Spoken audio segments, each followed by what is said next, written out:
کہا کہ تم قربانی دے دو، ہم تو وہ دیکھ رہے ہیں نا جب جوان ہو گئے تو انہوں نے مطلب اس عمر میں آ کے قربان کیا نا. اس سے پہلے بھی تو ایک ہے نا کہ فلسطین سے وہ اس ڈیزرٹ میں صحرا میں ان کو کہا کہ چھوڑ کے آؤ.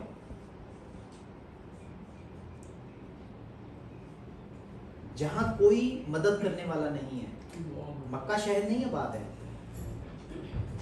خانہ کعبہ کی بنیاد بعد میں رکھی گئی ہے، حضرت اسماعیل اور حضرت ابراہیم نے مل کے رکھی ہے. روایت میں ہم نے یہی پڑھا ہے. تو اس وقت ڈیزرٹ ہے، پانی کوئی نہیں، اور صفا اور مروہ کے درمیان حضرت ہاجرہ رضی اللہ تعالیٰ عنہا نے جو سفر کیا، وہ پانی جب نکلا اور سارا کچھ وہ ہوا. اب آپ یہ کہ ایک شیر خوار بچہ ہے جس کو آپ ایک زرخیز آباد حفاظت والے علاقے سے آپ کو کہا کہ تمہیں مجھ پہ ٹرسٹ ہے تو جاؤ ان کو وہاں چھوڑو. بہت بڑا امتحان، بہت بڑی آزمائش. دیکھیں نا اب تھوڑا سا ذرا لائٹر کر دیں. وہ کہتے ہیں کسی بندہ وہ گاڑی کے اوپر جا رہا تھا تو وہ ذرا راکی، آپ نے سب نے سنا ہوا ہے لیکن وہ دوبارہ دہرانے سے بھی حرج نہیں ہے.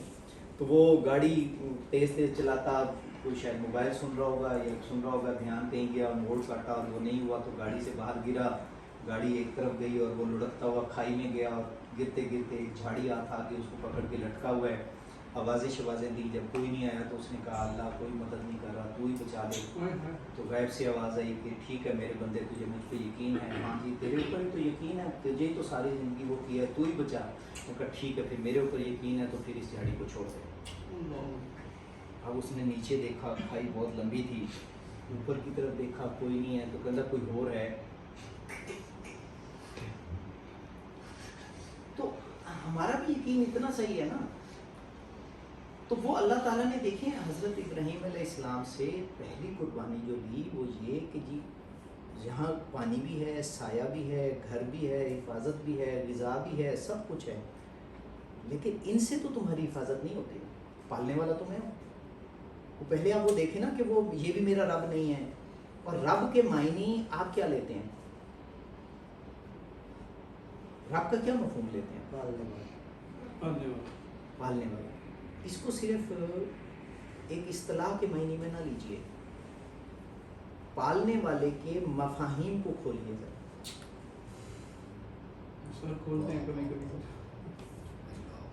تو حضرت ابراہیم اس ٹیسٹ سے گزر چکے ہیں کہ مجھے یہ بھی چیز نہیں، اس سے بھی میری مدد نہیں آتی، اس سے بھی میری حفاظت نہیں ہوتی، اس سے بھی میرا رزق نہیں آتا، اس سے بھی نہیں آتا، اس سے بھی نہیں آتا، اس سے بھی نہیں آتا، اس سے بھی نہیں آتا، صرف اللہ سے آتا ہے.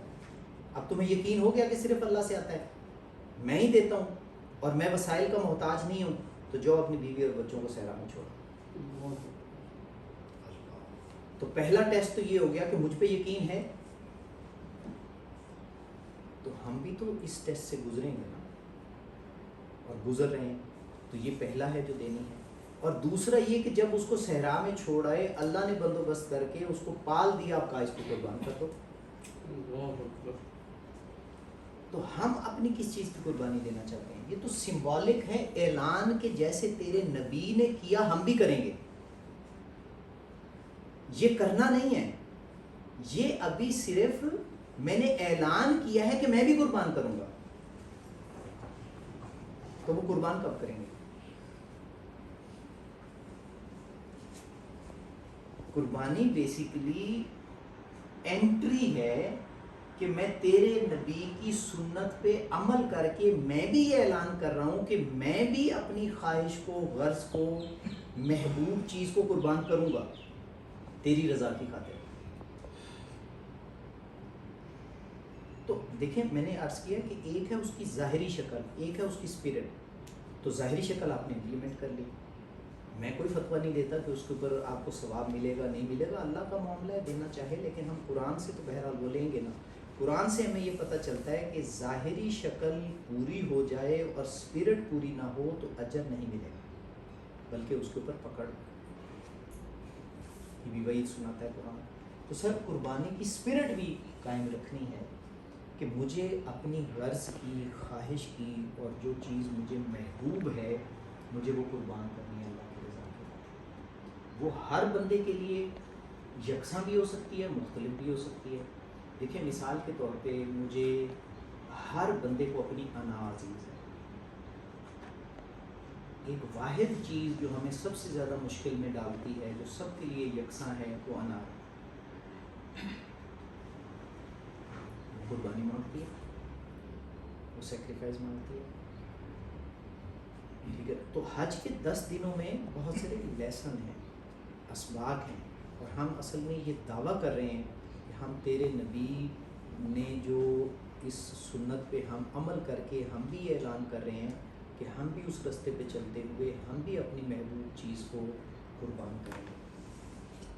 تو اس اسپرٹ کو اپہولڈ کرنا یہ تو اعلان ہو گیا نا، تو اس کے بعد اس کا پھر امپلیمنٹیشن اور ایکشن کرنا وہ بھی بڑا ضروری ہے.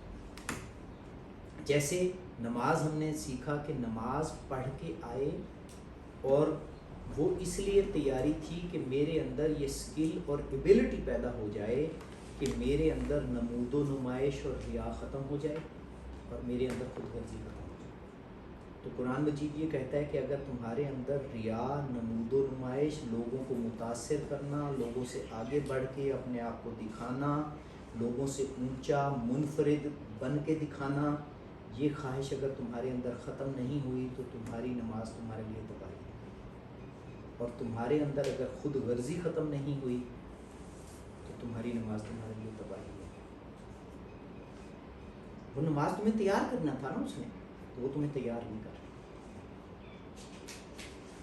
تو اسی طرح قربانی نے بھی تیار کرنا ہے، تو وہ اگر تیار نہیں کر رہی تو قربانی پرپز ایسا ہے. سر یہ بچوں ایک